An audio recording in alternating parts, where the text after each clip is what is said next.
your flesh and blood. And welcome to Tell Me Your Times for a New World. I'm Richard Dugan, your host, and it is really a pleasure to come your way today. I have in studio with me, interestingly enough, returning Wright, who is with us to talk about some more of the work that he is doing. And we are so happy to have you here on the program today. Pleasure to be here again. We're going to talk about a lot of different things, but you've got some sort of bullet points. And one of the things I'd like to have you do is sort of give those who are listening maybe for the first time, give them a little bit of an insight as to who you are and what it is that you bring to help people to move forward in their lives, to maybe get on track as far as their life's purpose.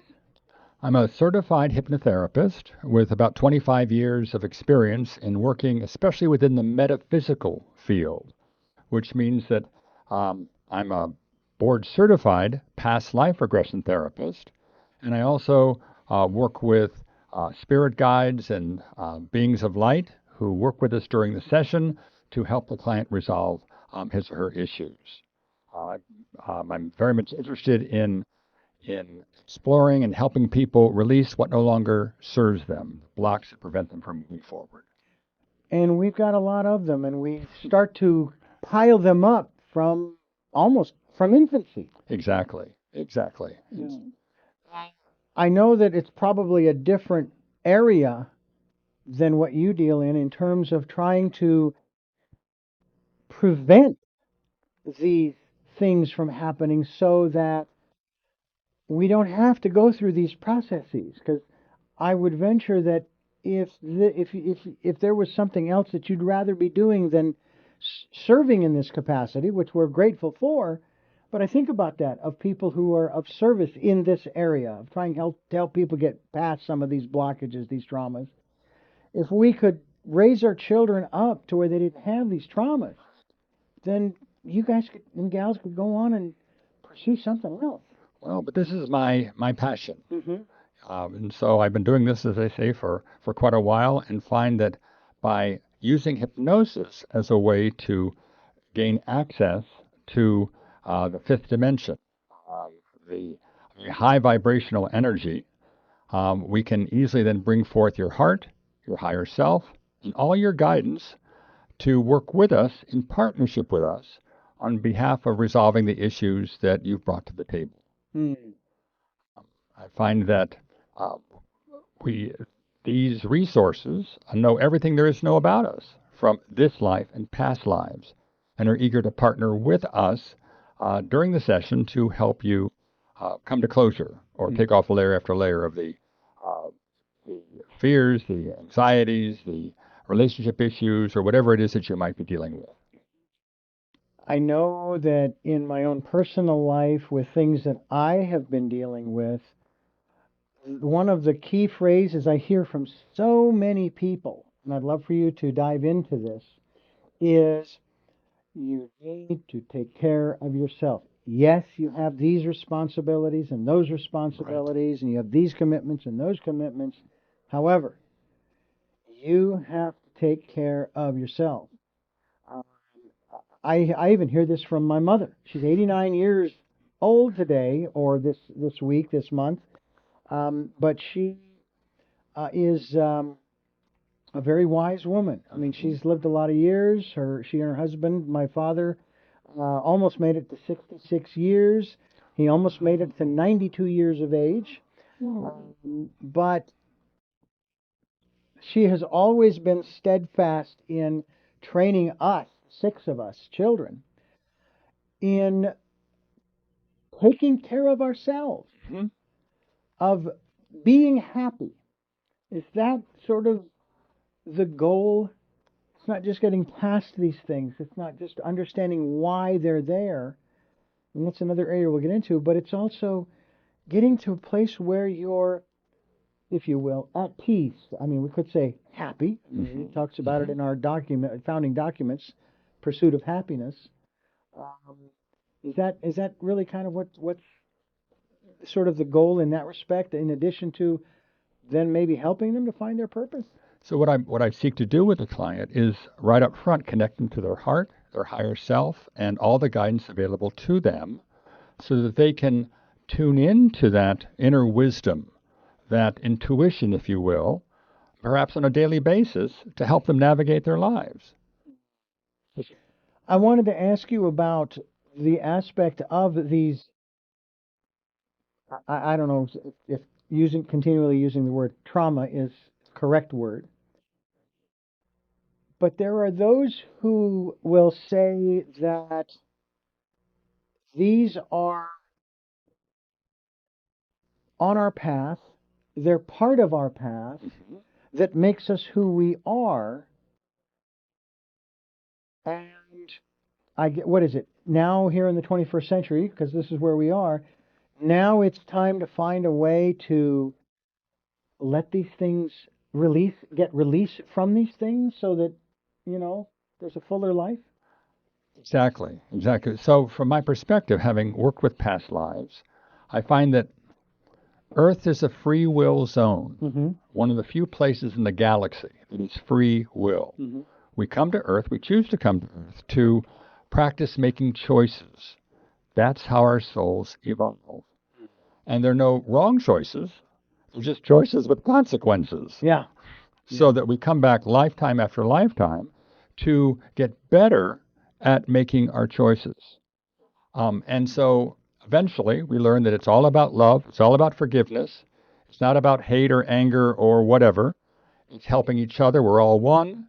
And through that, to realize that we are in charge of our lives and to make wise choices as a result. Yeah. I noticed that there seems to be a great deal of angst out there, anxiety, yes, depression, but also there also seems to be this attitude of, I can't think of any other word, like revenge. Somebody has wronged me, and now I've got to get even. I've got to even score, an eye for an eye, and a tooth for a tooth. And from my understanding, that was the old way of doing things. Right. And yet it still lives today in, shall we say, the social psyche. It does. And so what I encourage my own clients to do is to focus on forgiveness, focus on being the best they can be to themselves and to those around them. Because with karma, with past lives, what goes around comes around. And the sooner we can step back into our own power with an open heart and a desire to let go of the past, then the sooner we can move on and focus on what our needs are in being of service to ourselves and those around us in the process. Well, I know that that's what we are here for. It's what I am here for, to be of service to people. And through this program, we do that. And we encourage folks to maintain and keep moving forward as we continue here on Tell Me Your Story. I'm Richard Dugan, your host, along with Peter Wright, and a good friend, but also someone who I have seen, and especially in that area of past lives. The LBL, Life Between Lives Therapy, I guess you'd call it, hypnosis and so forth. Is it a big part of what you do is using hypnosis, or is that just a small snippet? Because it seems like every time I talk to you, you've added something new to your repertoire. Well, hypnosis is the very core of my practice. Just to acquaint people with what hypnosis is, it's just simply focused concentration, where you're fully aware of everything that's going on around you, with the traffic outside, but hopefully you're sharing with me what's going on inside of you. Because I believe so many of our answers are within us. If we can just get out of the way. And I'm here to help you get out of the way. Isn't that the truth? We do need to get out of the way. I find it interesting that there are choices that I want to make. There are decisions that I want to make. But I don't make them now because there's something inside of me that says it's not time yet. Is timing, does timing have a lot to do with this in any way, shape, or form? in terms of what I've heard, and I'm sure you've heard this phrase, divine right, order, or divine timing? Yes, absolutely. So, with my practice, not only are we turning to your guidance to help you resolve these issues, but I'm also helping you to, towards the end of the session, come up with a sacred spot, a special place in your imagination where you can reconnect with this guidance and perhaps meet with them daily and ask questions of them through your heart and get first thought, first feeling, first image, first voice in response from them about next steps in your life. Because we all have helpers around us, spirit guides, those from the light who are eager to step forward and be of service to us.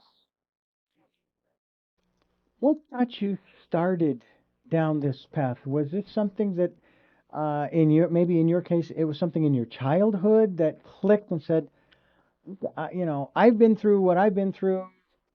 I've found facilitators. I want to help people. Good question. When I was about 8 years of age, I have an older brother who had a comic book collection, and there was a Superman comic book that attracted my attention. And back then, there were ads in the last few pages of comic books. And in this particular Superman comic book, there was an ad for a book called How to Hypnotize Your Friends. Whoa. So I thought, how cool. So I went up to my father, and I showed him the ad, and I said, Dad, I really want to buy this book, but I don't have any money. Can you help me? So my father looked at the ad and looked at his loving son and said, that's the stupidest idea I've ever. Killed it for 15 years. But got my bachelor's degree and came back to Washington, D.C., began taking in classes in hypnosis. And that sort of launched me in my career. And so my father was very supportive and thought this was great for me. And it's been a really fulfilling way to be of service to others and using the trance state as a way for clients to connect with their own wisdom, their own intuition, and resolve their issues rather quickly, and then continue working with that wisdom after the session on their own. What is the evaluative process you go through to determine what modality you're going to use with someone to, and again, you're not doing the work per se, you're facilitating the client doing the work. So I take the client into hypnosis and then on up into the light, up into the fifth dimension, where all possibilities exist for us. We can go anywhere, anyhow, any why, any when, and we're up there in the light. And I should also mention that what I find in this work is your soul speaks through your imagination. And your soul is not making things up. Rather, it's translating what is inside of you into first thought, first feeling, first image, first voice. So we're now up in the light, high vibration, and I invite you to ask your heart to join us, as if you were channeling your heart. And you describe, as your heart comes forth, you may see it, sense it, or feel it. So how do you experience your heart's energy right now? And for those who are visual, it could be, oh, it's a red heart right out in front of me. Great. So let's invite that red heart to come forth right now towards like, I'm here. I'm here, says your heart, as you're channeling. So I ask your heart, how do you support Bob? And it will tell us. We then invite your higher self to come forth. How do you experience your higher self? For those who are more auditory or sensing or feeling like I am, could instead be, oh, I can feel my higher self standing right behind me, loving, warm, it has my back, it just said to me. So let's invite that energy to come forth and announce its presence with words like, I'm here. So I'm here, says your higher self through you. How do you support Bob? It will tell us. We then form an inner wisdom team of your heart and your higher self to work with us during the session because they know everything about you for this life and past lives and are eager to report for duty and help you resolve the issues. So that's the beginning of our session, and through that, the issues arise with their assistance. Because what I find is that you've brought your to-do list to the session. They've brought their to-do list to the session. And their list takes precedence over yours because they know where we need to go first, and will take us there. So that determines where we're going to go and how we go about doing it. It's interesting because I remember going through, this is one of the things that has always intrigued me about the work that you do, that I've experienced. You have never asked leading questions. And you have always asked, what are you seeing, hearing, tasting, smelling, etc.? Right. You know, not are you seeing blue, are you hearing the C note, etc., etc. You're not feeding information. You're trying to extract, but it isn't extracting for your benefit. It's you're helping to bring out that information for the client. Exactly. So what I found was a number of years ago, I was at a workshop as a hypnotherapist and there was another hypnotherapist present, also as a participant. And during one of the breaks, he shared with me on his cell phone part of a video of one of his client sessions. Now, his client was in hypnosis. They had invited the client's Uncle Harold to join them for the session in the imagination of the client. Uncle Harold had passed on years before, but in the video, you can see a little photograph of Uncle Harold dancing right next to the client's face. There was no photograph of Uncle Harold actually in the session room, but Uncle Harold was present, thank you very much, which proved to me that everybody is available to us in the trance state. Whether they're alive in physical body, we ask them to join us in your imagination, or they've passed on, we ask them to join us in the spirit realm, or they're past life personalities that we can easily access, or they're spirit guides, angels, archangels, ascended masters. Everybody is available to us. So we invite the key resources from the light to be present and lead the session for us. And they do. We're talking with PeterWright. You're not a doctor. You don't go by Dr. PeterWright. Right. I'm a certified hypnotherapist and a board-certified past life regression therapist, one of about 40 in the nation. And I've been doing this work for 25 years. Now, we know that we come into this world and we start to have these experiences, whether we want to call them traumas or what have you. Mm-hmm. But we're also dealing with a lot of the same elements from past lives. We're dealing with issues that are perhaps not yet resolved from past lives. Because what I found in my practice is that before coming into this body, we're in the spirit realm, and we are meeting with our guidance to talk about what we want to have happen for our soul to continue to evolve in this lifetime. What challenges will we be facing? We choose our parents. What parents will we be picking to help us learn these challenges? And we also put together sort of a plan for the life that can always be changed because we have we're in charge of making our own choices. So that's how we arrive in this particular situation in this life, with challenges and opportunities and learning experiences, and we learn from them as a result. You have some, I'll call them bullet points, that we talked about and that you want to discuss here on the program as we continue. And we'll do that as we continue here on Tell Me Your Story. I'm Richard Dugan along with Peter Wright, and we are discussing this aspect of getting the assistance and the support that one needs in order to move forward in our lives. And I would certainly encourage those of you listening to the program or watching on YouTube to touch base with Peter. How can they get a hold of you? Because you have a phone number as well as a website. The best way to do this is to go to my website, which is www.insightsfromwithin.com. Take a look especially at what my clients say. There's a section there that talks about typical client sessions to give you a sense of what's possible. And as you'll see in the website, I offer free consultations of 30 to 45 minutes by Zoom or phone or Skype. And you can easily set up one of those. You can contact me through the website. And should you decide to move forward on working with me, we can typically do this by Zoom or phone or Skype. we're talking about some of the finer points of the work that you do. You've given us the information on how to get a hold of you, and of course you have a free consultation that's available through that website. We hope that people will do that. What are some of the things that you want to talk about for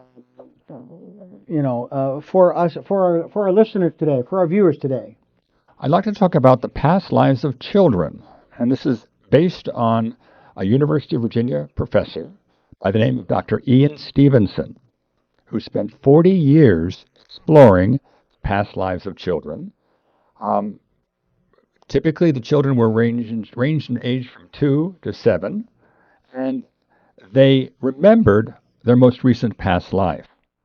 What I found is that Dr. Stevenson, who worked for the University of Virginia, set it as his sort of goal to research this topic, where he used skills as a detective, an investigative reporter, and a social scientist to track down and interview firsthand children who had memories of a past life, to then connect them with the particular family they remembered being with. Family's still alive today, but in fact to discover how much of what the child remembers was in fact true.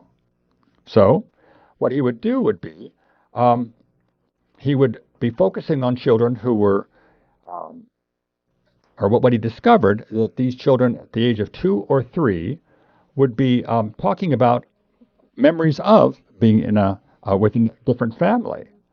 And so he'd pay attention to those statements and then using a scientific method, find that particular family that they said they had been a part of.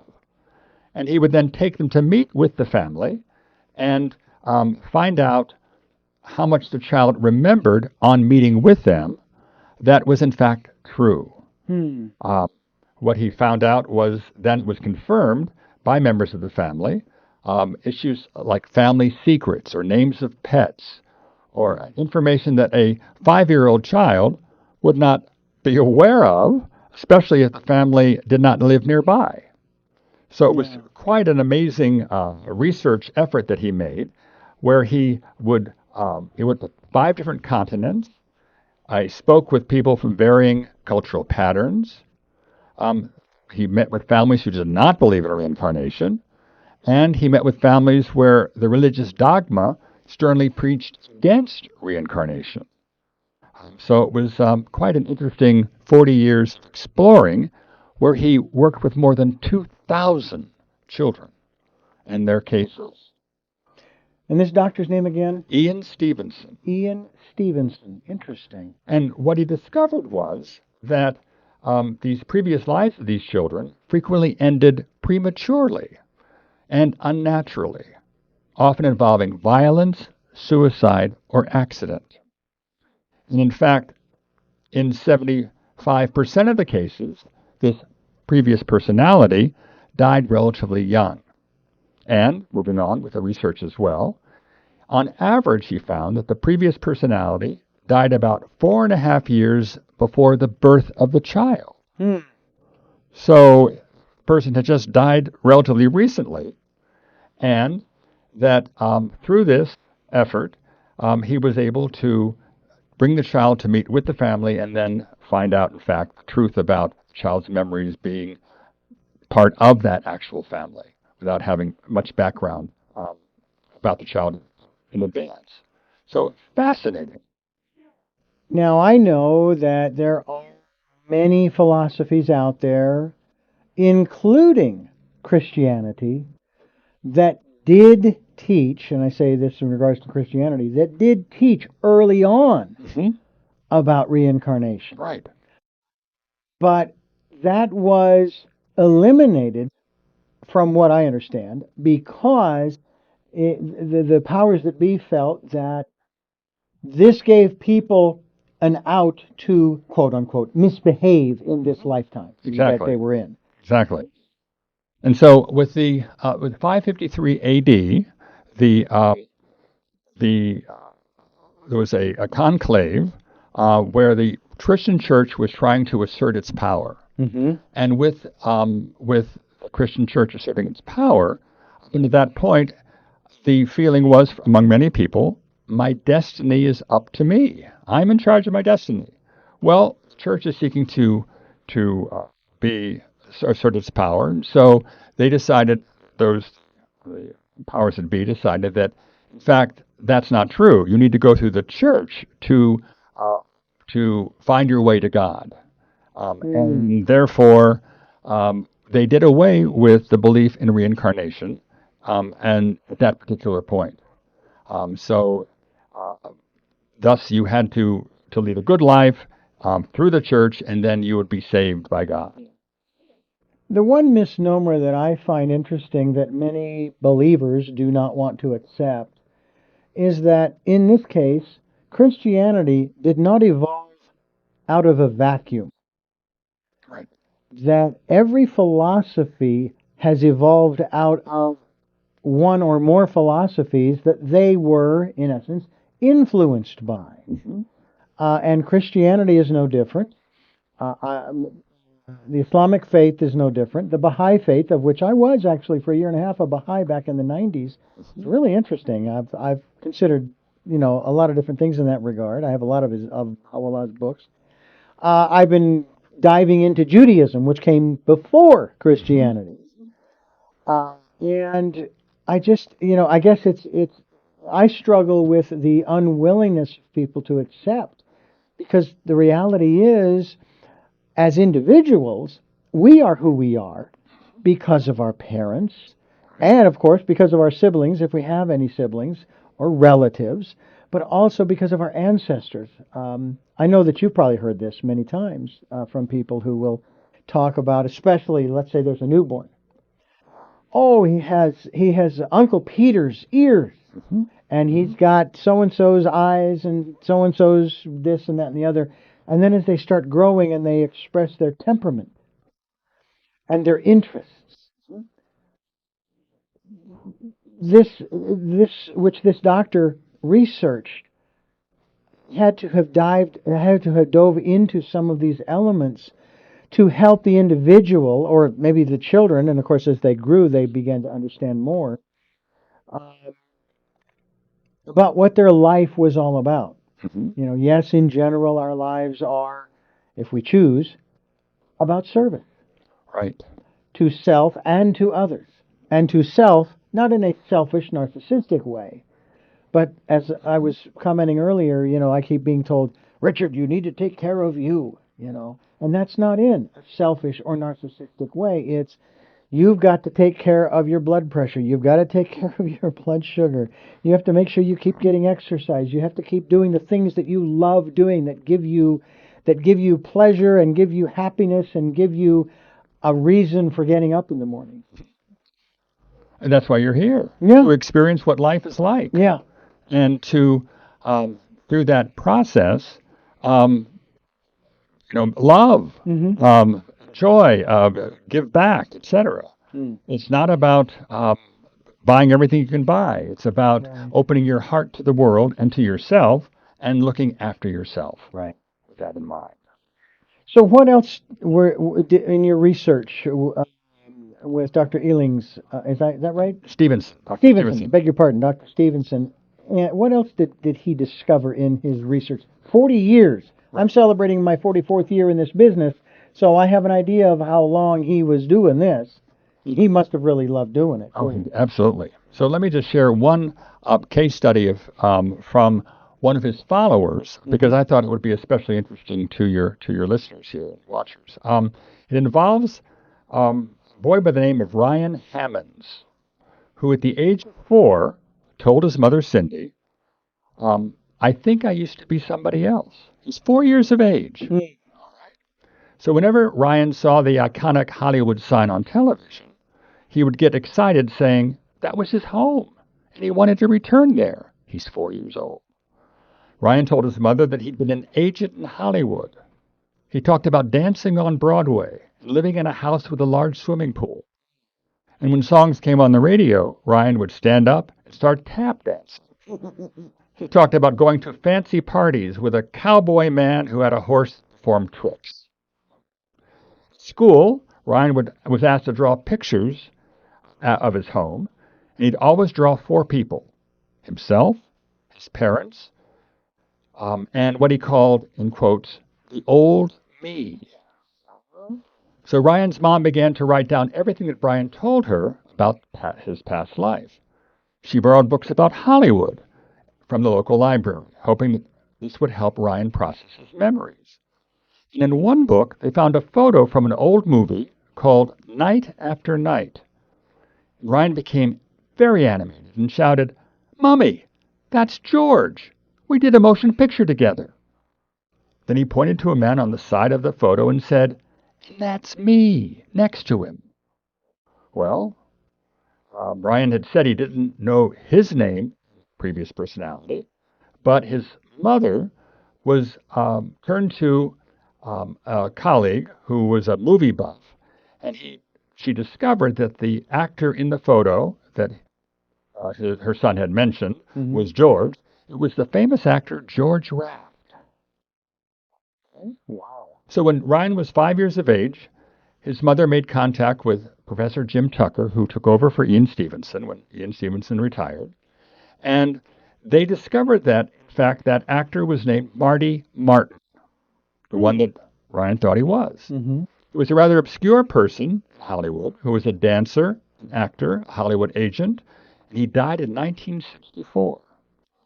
When Professor Tucker visited Ryan and his parents, the 5-year-old was asked to pick out photos of people and places related to Marty Martin, and he did that successfully. So when his mother took him to a beautiful old building where Marty Martin's talent agency had been located in Hollywood, Ryan acted as if he were truly returning home after a long journey. His whole face lit up with joy. So in total, 55 of Ryan's statements about his previous life as Marty Martin were verified as true. For example, Marty Martin was once a tap dancer. He ran a talent agency. He had several wives. His favorite restaurant was in Chinatown. He spent a lot of time in Paris, and he had a large collection of sunglasses. So years later, now that Ryan is a teenager, he no longer has such clear memories of his life as Marty, but it shows that, in fact, maybe we do come back as someone, that we reincarnate again with memories of these past lives. I think that's very, very intriguing. Well, I know that in the process you took me through, the hypnosis process with Life Between Lives, we only went back to the life before this one. Okay, we only went back that far. Well, in fact, if I may interrupt, what I have discovered is that currently in the third dimension, time exists. We have a passage of time. But outside of the third dimension, time does not exist. So that in reality, with past lives, you could consider yourself in this life going to the river and getting on a boat and going backwards, and you're then visiting past lives because all our lifetimes are going on simultaneously. I don't understand that. I don't understand that.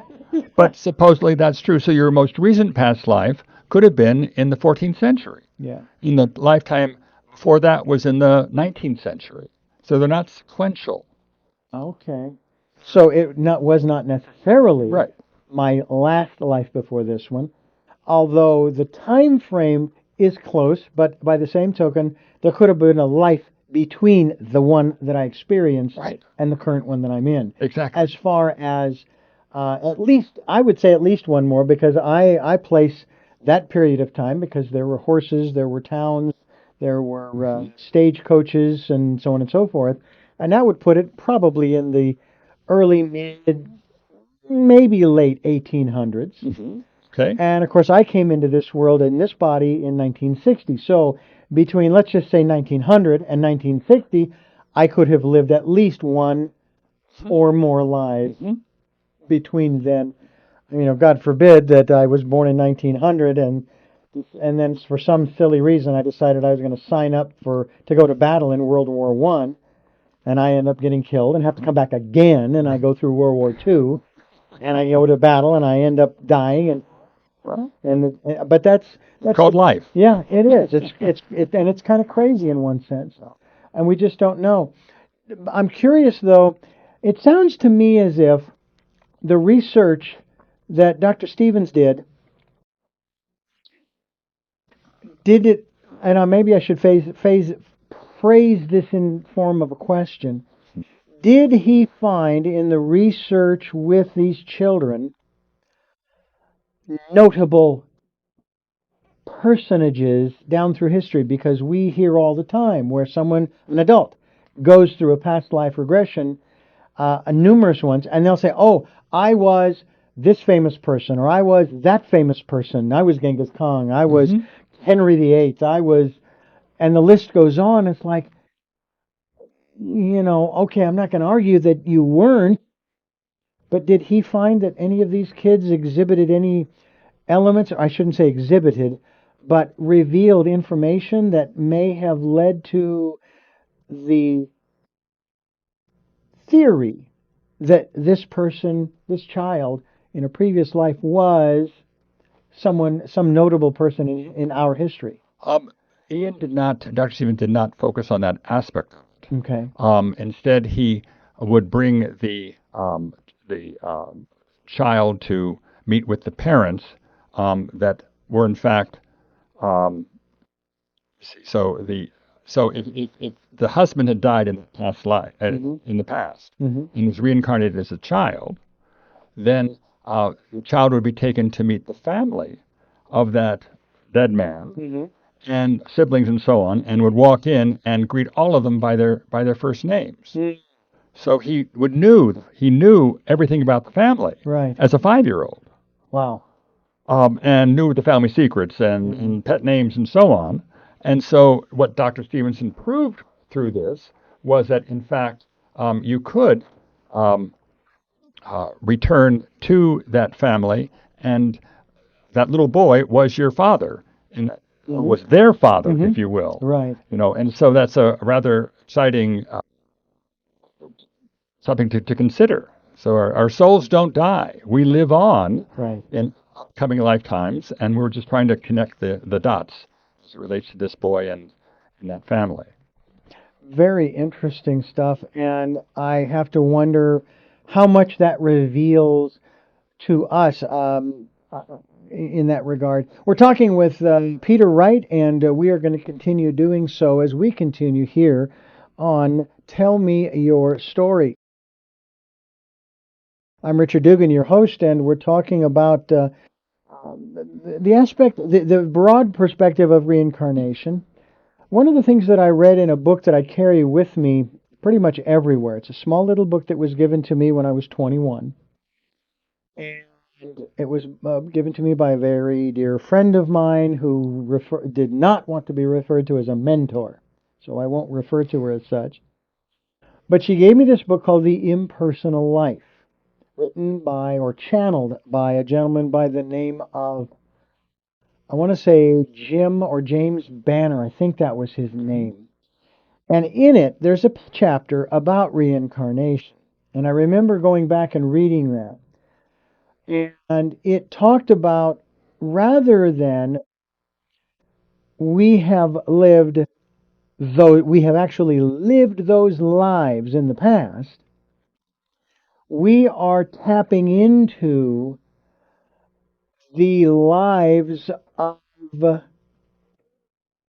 God's manifestation. In other words, we didn't live other lives, but when we go into that regression, all we're doing is sort of like tapping into the Akashic records, tapping into talk to spirit, etc., etc. We're tapping into those lives. That's what we're tapping into. And I thought about that for a minute, wondering, does that change? Does that in any way, shape, or form change the outcome, if you will, of gathering this information? And it doesn't. Because the whole point is, through past life regression, if I'm correct, is we're trying to learn something about self, right? That's really the bottom line.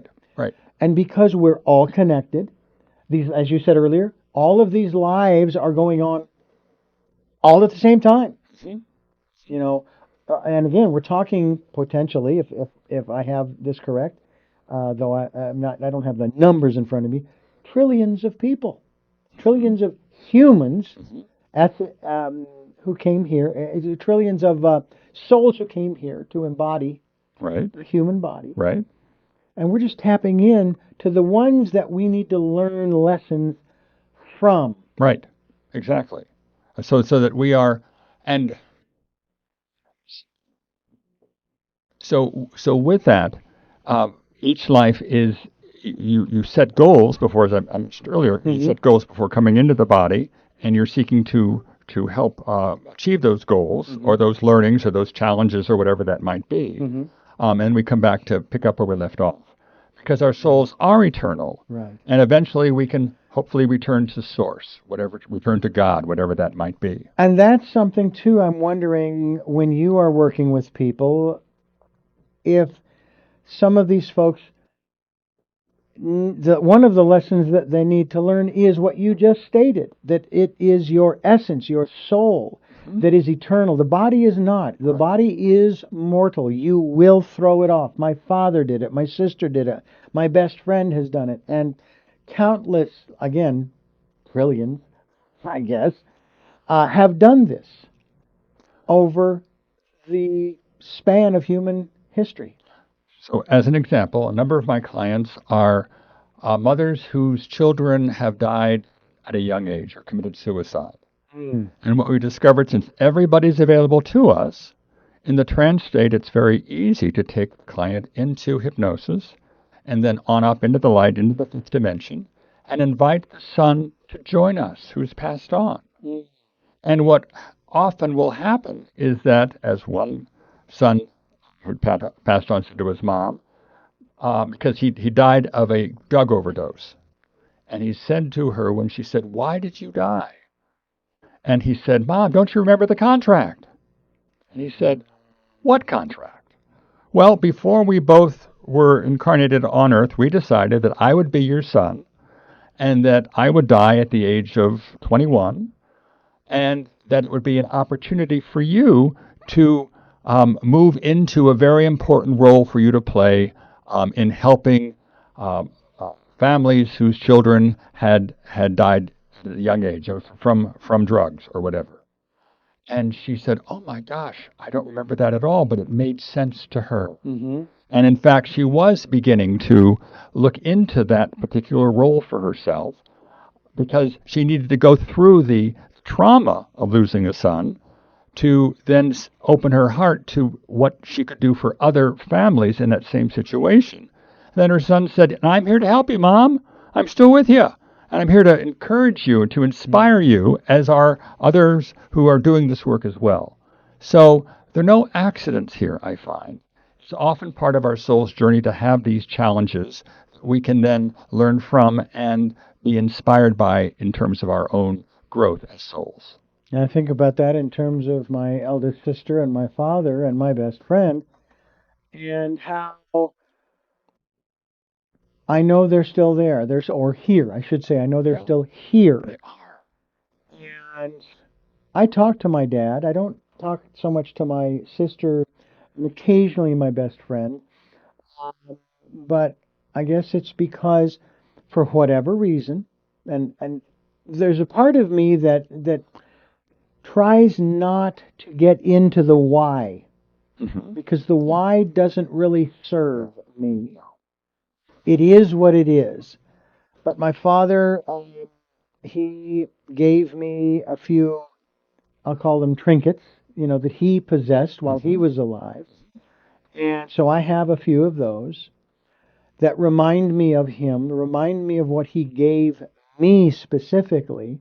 Sure, he had 6 kids, and he gave them as well, but I can't deal with what he gave them, because he didn't give me what he gave them. And so I try to stay focused on how he impacted me. And someone said to me not long ago, when it comes to asking questions, if I have questions, you need to listen faster, they said. He already has your question. He already has it before you even utter it. And so you just need to listen. You just need to listen. That's all you need to do. If you think the question, he already knows it. You don't need to verbalize it. Is that a something that you work with people to get to a place where they may not actually hear a voice, but they get an impression? Right. But it's coming from within them, however they choose to Right. receive it. Maybe first thought, first feeling, first image, first voice. And as I say to clients in the follow-up session, that Earth is a free will zone. Come to Earth to practice making choices. There are no, as I mentioned earlier, no wrong choices, choices with consequences. One of the choices can be, I'm going to ask for help. I'm going to do it myself. Great. Another choice can be, I'm going to ask for help from the unseen world. Help's all around, but help cannot help as much as we ask for because we have free choice. So I then share with clients, from my perspective, all the guidance available to us, angels, archangels, spirit guides, ascended masters, and so on. From my perspective, each of them has a little cubicle with a comfortable chair, a small desk, and a red phone. They're waiting for our call. They're bored. Give them something to do. They're here to help us, but they can't help us unless we ask for it. So I quickly say to my clients, ask for it. Just say thank you and get out of the way. What about the aspect of feeling, seeing, hearing these entities outside of oneself? People will report seeing something that just moved across the room, but there's nobody there. They're by themselves. But they know somebody just walked across their path. And now it's a question of, did you get an impression from that? Were you listening internally at the time or what have you? And because I know that my wife, as she spends time by herself a lot now, she's seeing and is aware of relatives around her. And I says, well, they're there. They're there to help you. Exactly. We are never alone. The help is all around. And so it's just important to tap into that help. Ask for assistance verbally or through your thoughts and express gratitude because it's all about gratitude as well. Interesting. Very interesting. Once again, how can people get in touch with you so that they can start working on some of these things? I've heard it said that there are two significant periods in a year that one should work on self, especially transition from one year to the next. Granted, we created the calendar. Animals don't care. It's like daylight saving time. Cows don't care that it's daylight saving time. The other is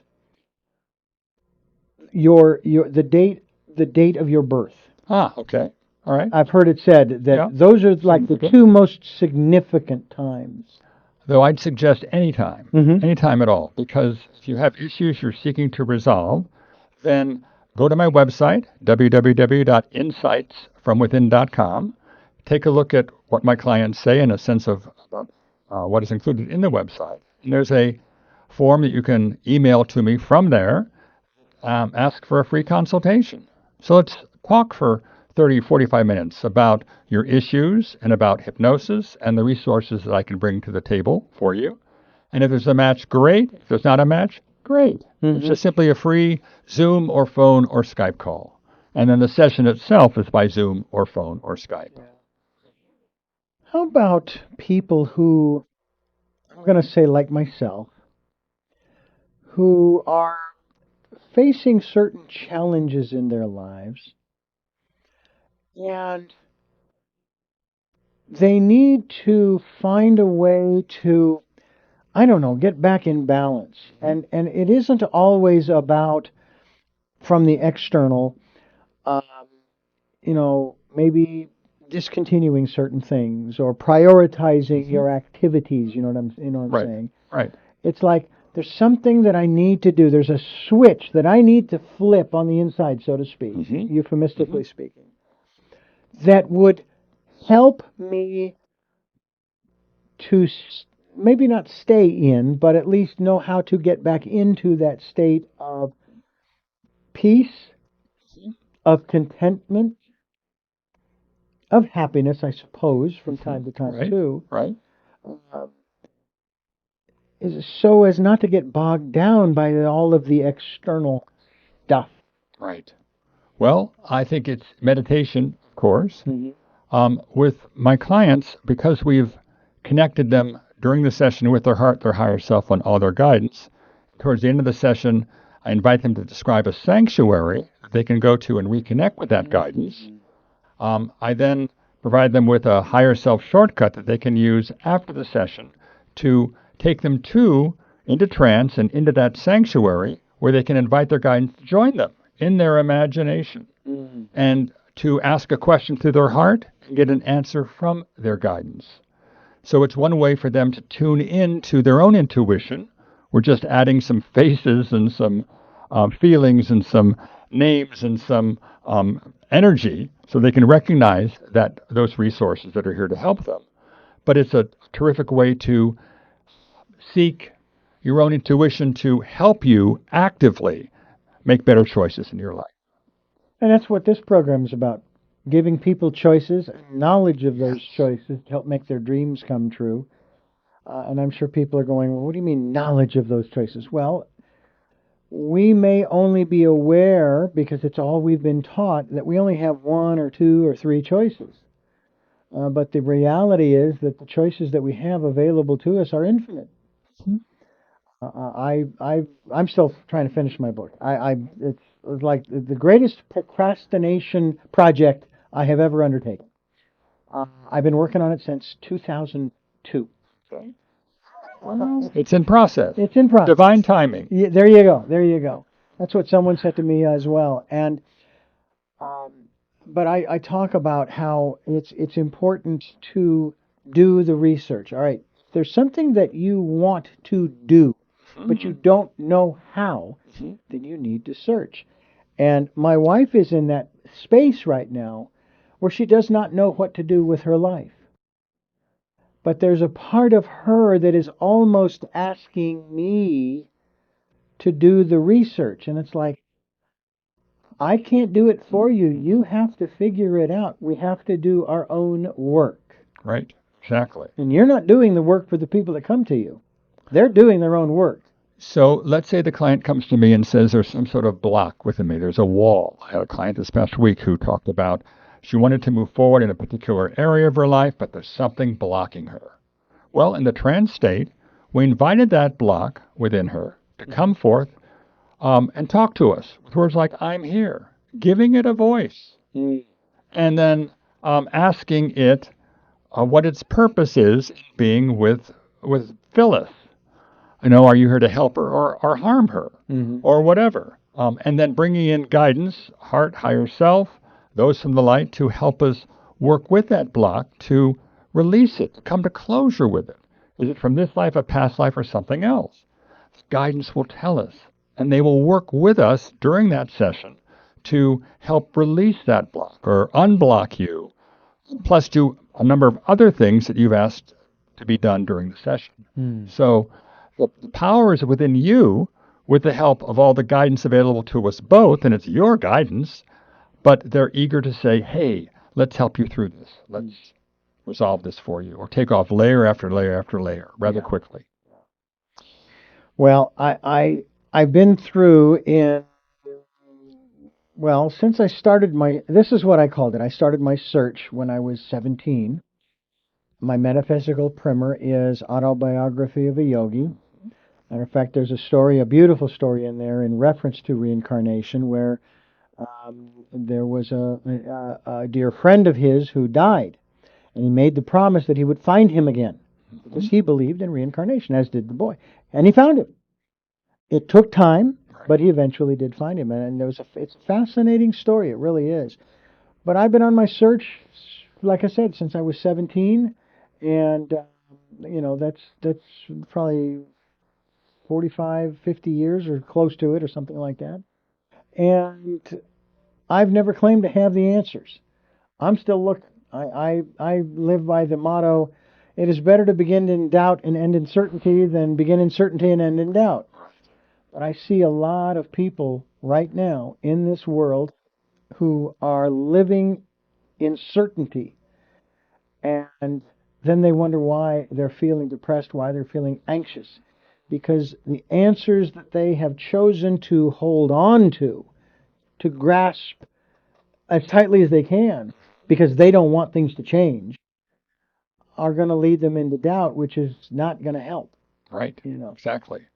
Just don't get involved in the story. Don't get involved in the drama. Yeah. The drama is there to. It's not real. It's very real, but in one respect, it's not real. Right. And so step away from the car. Just be a watchful observer and look into your heart. Yeah. For what wants to happen for your highest good. Not your head. Your head is third. The brain is third dimension. The heart is located or connected to all the possibilities for you in the fifth dimension. Right. Well, to me, all of this conversation that we've had here is, I think, vital for people to begin to understand that, number one, they have choices.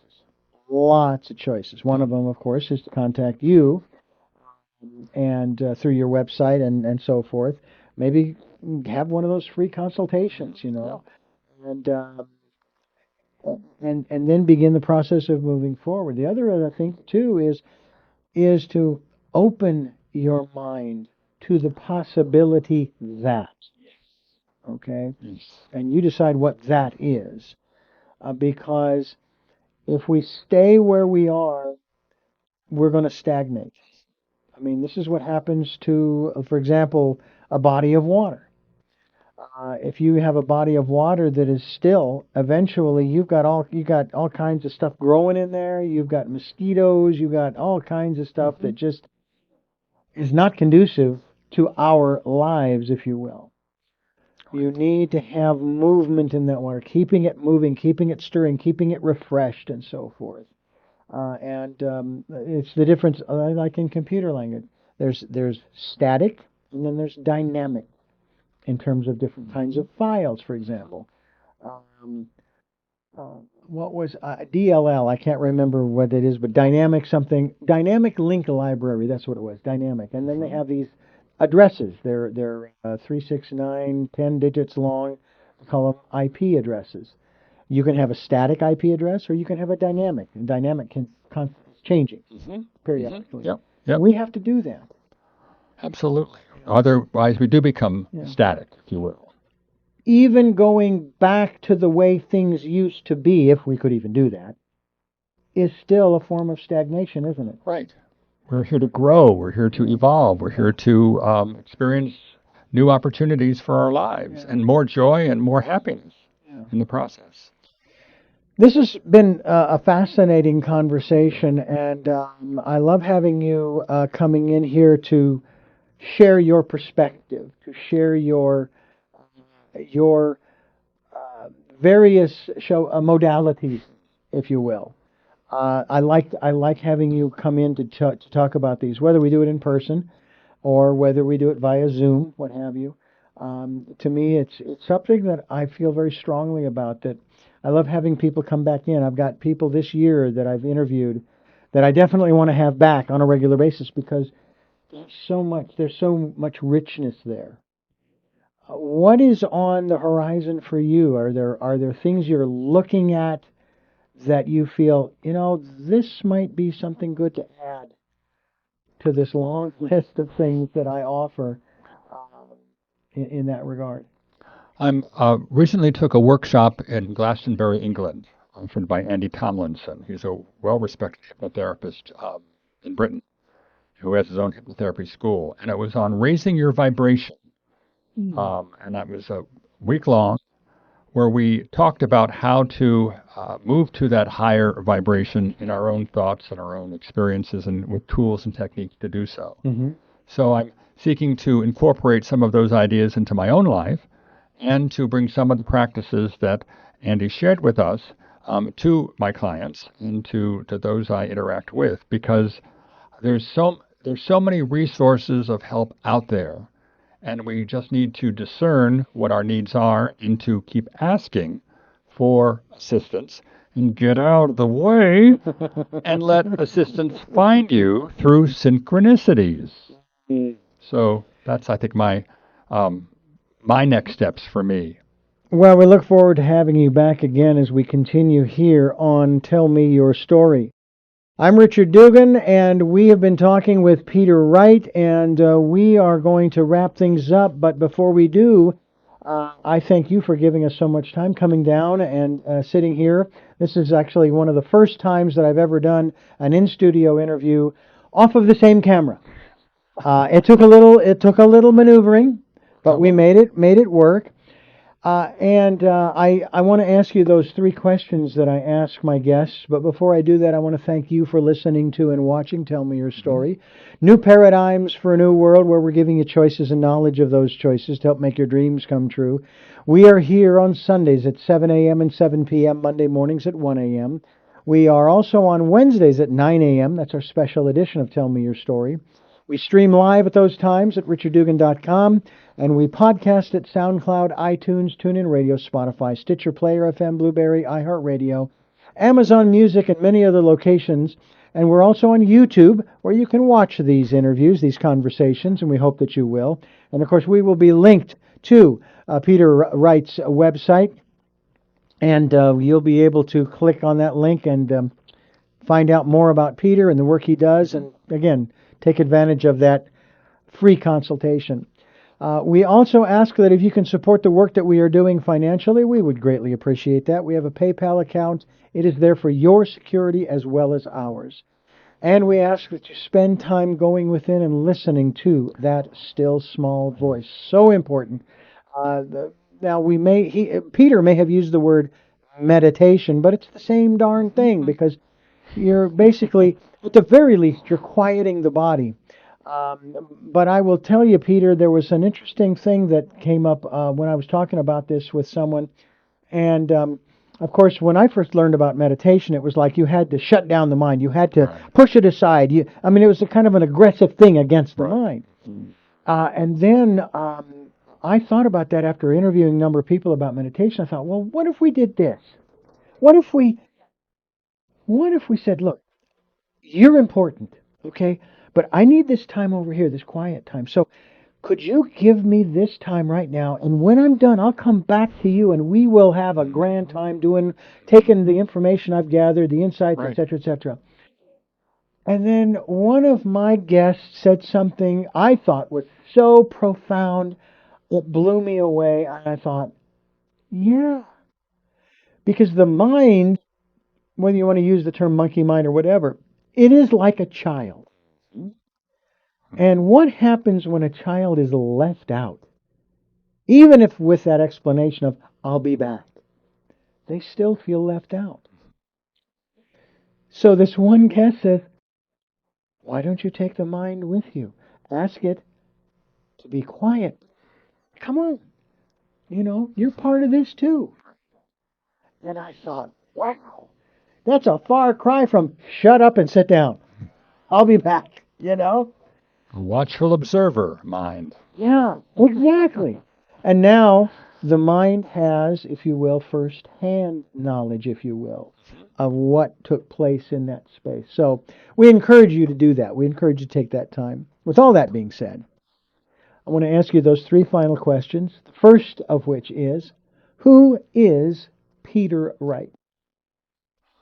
Peter Wright is a loving, forgiving being that is seeking to have an impact in helping others reach their true selves and to be all that they can be. What is your life's purpose? To be of service to those around me and to myself, but to be of service to those around me. And I'm not sure I've asked you this question, which we've changed out. What was your best day? Oh my, best day. Following my heart is my best day, where I'm seeking to bring joy, happiness to little old me in ways that truly can inspire me, to help me on the journey, because life is not easy, but it's what we signed up for. Well, Peter, once again, thank you for joining us here on the program, and we'll have you back to continue this dialogue, this conversation, not only about the things that you are doing, incorporating, but also maybe going further in depth even more so into some of the other people who have been influential in what you have brought forth in yourself to be of service to others. So thank you. Thank you. I thank you for listening to and watching Tell Me Your Story, New Paradigms for a New World, where we are giving you choices and knowledge of those choices to help make your dreams come true. And until our next broadcast, podcast, videocast, love to lol. Jeanette, I am still listening. Dad, continue to be happy. And to my best friend, Smokey, I'll see you down the road.